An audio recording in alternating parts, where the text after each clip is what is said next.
On commence en santé. Les infirmières et les médecins omnipraticiens de la région sonnent l'alarme. Ils dénoncent l'austérité qui, selon eux, effrite le système de santé régional. Et Félix, pourquoi les deux associations en arrivent à cette conclusion? Eh bien qu'Emilia, selon eux, dans les 3 dernières années, il y a eu des coupures importantes au sein du Centre intégré de santé et de services sociaux régional, ce qui a eu pour effet une détérioration de l'accessibilité et de la qualité des soins offerts à la population. Et les travailleurs sur le terrain, ils le remarquent puisqu'ils doivent faire plus ou du moins maintenir les services avec moins. Mais c'est surtout les gens, la population en fait, qui encaisse le délabrement du système selon la MONOC. Ce que la population voit beaucoup, c'est les délais pour les chirurgies, les délais à l'urgence qui sont plus grands qu'ils étaient, le nombre de médecins de famille qui a diminué, puis la prise en charge en première ligne qui est plus difficile, on en est conscient. Et aussi, tous les services de proximité. Là, quand on pense aux points de service qui étaient dans chacun des villages, il y avait un petit CLSC, les patients pouvaient aller faire leur prise de sang à cet endroit-là, pouvaient aller rencontrer une infirmière, des soins de plaie, des services courants.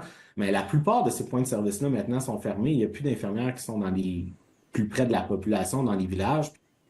Puis justement, Félix, est-ce qu'il y a des secteurs de la région là, qui sont plus touchés que d'autres par la détérioration des soins?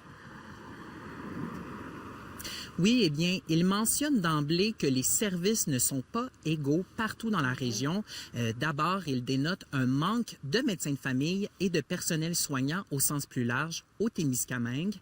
Ensuite, en Abitibi-Ouest, ils ont remarqué que dans les dernières années, c'est la moitié des lits en soins intensifs et en hospitalisation qui ont disparu. Ensuite, au fond, ce qu'ils demandent, c'est que les mesures d'austérité au Centre intégré de santé et de services sociaux régional soient arrêtées.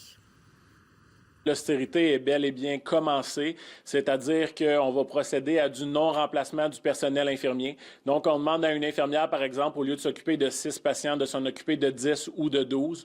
Donc, c'est des coupures budgétaires qui sont déguisées et au final, c'est le patient qui paye le prix. Donc, oui, l'avenue de Santé Québec nous inquiète énormément et surtout le retour à l'équilibre budgétaire, étant donné que ça fait plusieurs années qu'on n'est pas en mesure d'avoir un budget équilibré en Abitibi-Témiscamingue.